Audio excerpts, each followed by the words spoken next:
부활 8일 축제 토요일에 보내드리는 오늘의 강론. 담당의 천주교 대전교구 사무처 차장 김대주 신부입니다. 오늘 복음은 마르코 복음 16장 9절에서 15절까지의 말씀입니다. 예수님께서는 주간 첫날 새벽에 부활하신 뒤 마리아 막달레나에게 처음으로 나타나셨다. 그는 예수님께서 7 마귀를 쫓아주신 여자였다. 그 여자는 예수님과 함께 지냈던 이들이 슬퍼하며 울고 있는 곳으로 가서 그들에게 이 소식을 전하였다. 그러나 그들은 예수님께서 살아계시며 그 여자에게 나타나셨다는 말을 듣고도 믿지 않았다. 그 뒤 그들 가운데 2 사람이 걸어서 시골로 가고 있을 때 예수님께서 다른 모습으로 그들에게 나타나셨다. 그래서 그들이 돌아가 다른 제자들에게 알렸지만 제자들은 그들의 말도 믿지 않았다.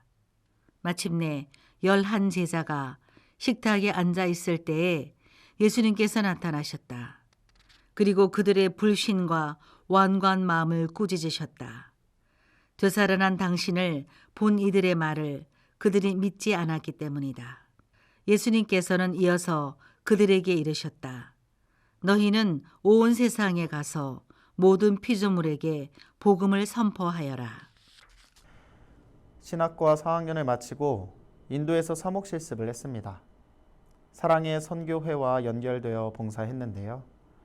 마더데레사 수녀님의 노력으로 시작된 수도회입니다. 근데 조금 놀랐던 건 어려 보이는 수녀님들이 많더라고요.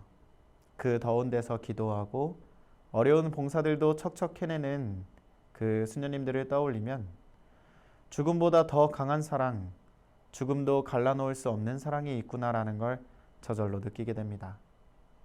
그 수녀님들의 헌신적인 봉사에는 죽어가는 사람들을 어루만지던 마더데레사 수녀님의 손길이 살아있었기 때문입니다.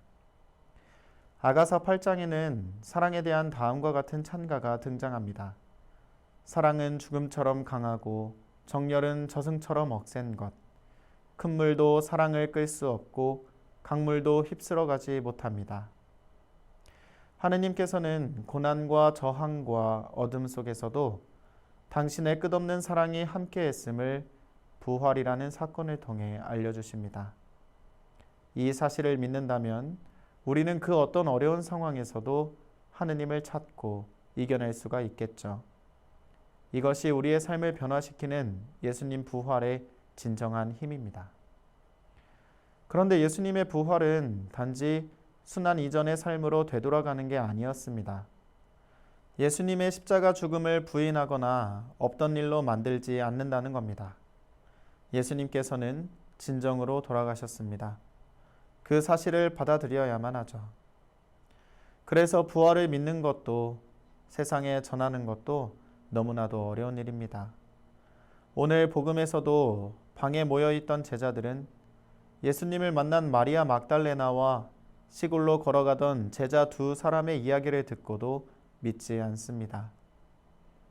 이렇게 믿기 어려운 부활 신앙을 전하기 위해서는 신자들의 역할이 결정적입니다. 우리는 예수님의 부활을 이론으로만이 아니라 몸으로 체험하는 사람들이기 때문입니다. 언제 체험했을까요?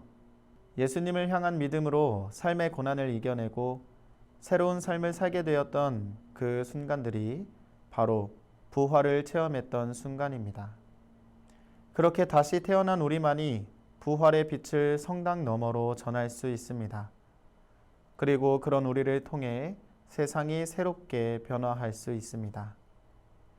앞서 말씀드린 사랑의 선교회 본원이 있는 콜카타 지역에서는 여전히 많은 사람들이 죽어가고 있고 버려지고 있습니다. 그 고통의 자리에서 수녀님들과 봉사자들은 여전히 최선을 다해 하느님의 손길을 전하고 있죠. 그 사랑을 통해 절망 속에서 하느님을 만나고 다시 일어선 사람들은 또 다른 아픈 사람들에게 그 사랑을 전할 수밖에 없을 겁니다. 우리는 지금 예수님의 부활을 기념하고 있습니다. 겉으로는 변한 게 없어 보일 수 있습니다. 하지만 우리도 모르는 사이 예수님의 부활을 전하는 사람들을 통해 세상은 조금씩 변하고 있습니다. 아니, 다른 사람이 아니라 바로 여러분들을 통해 세상이 변하고 있습니다. 희망을 찾아보기 힘든 시대에 여러분은 이 말을 믿을 수 있겠습니까? 그것을 체험했다면 이미 여러분은 예수님의 부활에 참여하고 있는 사람들입니다. 오늘의 강론, 지금까지 담당해 천주교 대전교구 사무처 차장 김대주 신부였습니다. 다음 주 월요일에는 천주교 대전교구 도룡동 성당 이승민 신부의 강론이 방송됩니다.